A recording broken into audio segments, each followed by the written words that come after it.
मेरे प्यारे बच्चों, आज हम आप लोगों को संधि के बारे में अध्ययन कराने जा रहे हैं। तो बड़े ही ध्यानपूर्वक आप लोग संधि के बारे में अध्ययन करिए। तो आइए सबसे पहले यह जानते हैं कि संधि क्या है, संधि किसे कहते हैं, संधि कितनी प्रकार की होती है। तो इस प्रकार से आपको विस्तार पूर्वक इसको हम समझाएंगे और आप लोग ध्यानपूर्वक समझिए। तो यह संधि है, तो संधि को कैसे हम समझेंगे, तो इसकी सबसे पहले आप लोग परिभाषा जानिए कि संधि किसे कहते हैं। तो इसकी परिभाषा है, जब दो शब्द पास पास आते हैं तो प्रथम शब्द के अंतिम वर्ण तथा दूसरे शब्द के प्रथम वर्ण में जो विकार या परिवर्तन आता है उसे संधि कहते हैं। यानी जब दो शब्द पास पास आते हैं तो प्रथम शब्द का अंतिम वर्ण और दूसरे शब्द के प्रथम वर्ण में जो विकार या परिवर्तन आता है, परिवर्तन होता है, उसे ही संधि कहते हैं। तो यह व्याकरण के दृष्टि से यह परिभाषा है और आम बोलचाल की भाषा में भी इस तरह से दूसरी परिभाषा आप याद रख सकते हैं, वो भी सही है। दूसरी परिभाषा इस प्रकार से है कि दो वर्णों के मेल को संधि कहते हैं। यानी दो वर्णों के मेल को संधि कहते हैं, जहां पर दो वर्ण मिल जाएं तो उसे संधि कहते हैं। जैसे विद्या धन आलय। अब देखिए, विद्या आ है, इसको पढ़ेंगे जब विद्या तो आ निकल रहा है और ये भी आ है, दोनों मिलकर आ बन गया। तो ये विद्यालय, जो विद्यालय बना, यही संधि है और इसको हम संधि विच्छेद कहेंगे। जब दो भागों में रहेगा, दोनों शब्द अलग अलग रहेंगे तो उसे हम संधि विच्छेद कहेंगे। और जब दोनों शब्द एक में पिरोहित हो जाएंगे, एक मिल जाएंगे, तो उसे हम संधि कहते हैं। तो संधि की परिभाषा आप लोग जान लिए कि संधि किसे कहते हैं। यानी जब दो शब्द पास पास आते हैं तो प्रथम शब्द के अंतिम वर्ण तथा दूसरे शब्द के प्रथम वर्ण में जो विकार या परिवर्तन आता है उसे संधि कहते हैं, या दो वर्णों के मेल को संधि कहते हैं। तो दोनों ही परिभाषाएं बहुत ही महत्वपूर्ण है, इसको आप लोग ध्यान रखेंगे। तो अब आता है इसके आगे संधि के भेद, यानी संधि कितने प्रकार की होती है। तो यहाँ पर लिखा गया है, संधि के तीन भेद हैं। संधि कितने प्रकार की होती है? तीन प्रकार की होती है, यानी उसके तीन भेद हैं। पहला है स्वर संधि, दूसरा है व्यंजन संधि और तीसरा है विसर्ग। यानी स्वर संधि को वच संधि भी कहते हैं, व्यंजन संधि को हल संधि कहते हैं और यह विसर्ग संधि। अब स्वर संधि की परिभाषा क्या है, यानी स्वर संधि किसे कहते हैं, इसको आप जानेंगे। तो इसकी यह परिभाषा है, जब पहले शब्द का अंतिम स्वर दूसरे शब्द के आदि, आदि का मतलब प्रथम होता है, स्वर से मिलता है तो इसे स्वर संधि कहते हैं। यानी जब पहले शब्द का अंतिम स्वर और दूसरे शब्द के प्रथम स्वर से मिलता है तो इसे स्वर संधि कहते हैं।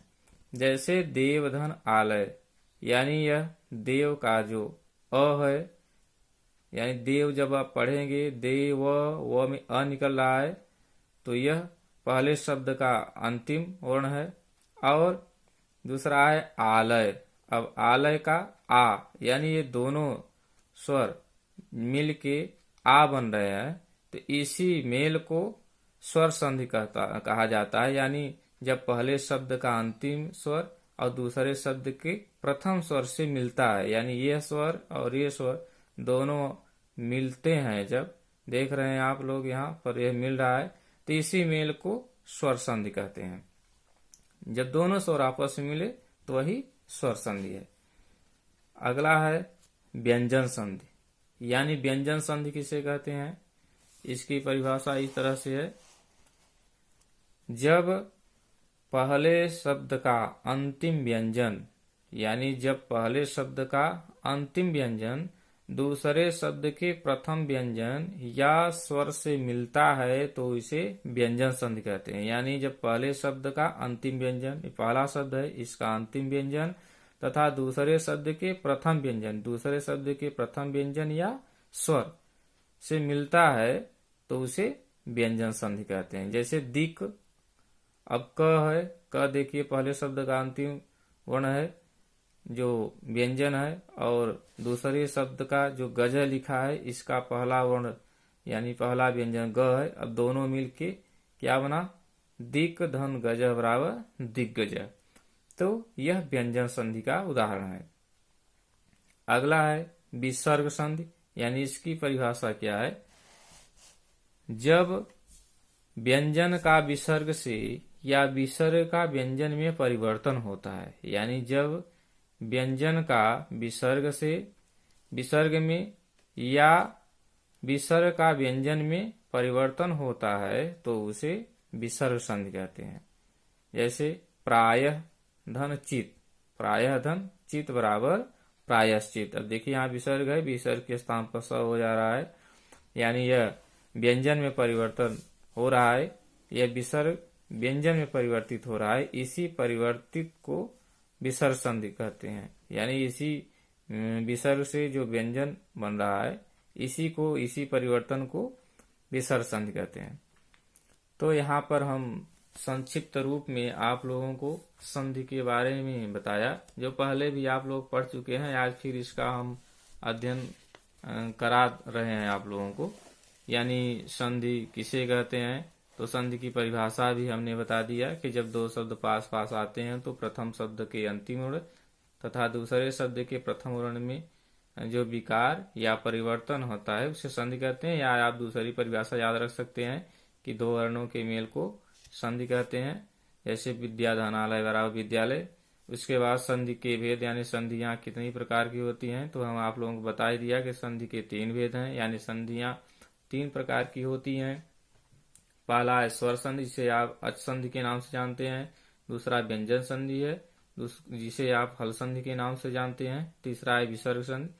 और स्वर संधि की परिभाषा क्या है, जब पहले शब्द का अंतिम स्वर दूसरे शब्द के प्रथम स्वर से मिलता है तो उसे स्वर संधि कहते हैं।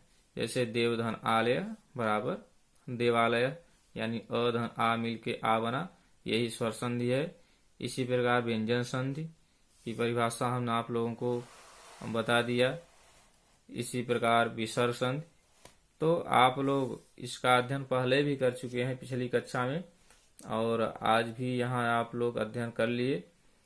तो हमें पूर्ण रूप से विश्वास है कि आप इस चैप्टर को आप भली भांति अच्छे से ज्ञान अर्जित कर लिए होंगे। तो अब हम आगे चल के आप लोगों को एक एक संधि के बारे में बताएंगे, जो स्वर संधि प्रारंभ होगी। यानी स्वर संधि में पहली संधि कौन सी है, उसका सूत्र क्या है और उसका नियम क्या है, कैसे संधियां सिद्ध होती हैं, तो इसका हम विस्तार पूर्वक आप लोगों को अच्छे से अध्ययन कराएंगे। और आप लोग अध्ययन करिएगा, तब तक इस चैप्टर को आप लोग अध्ययन करिए और इसका लाभ उठाइए। धन्यवाद।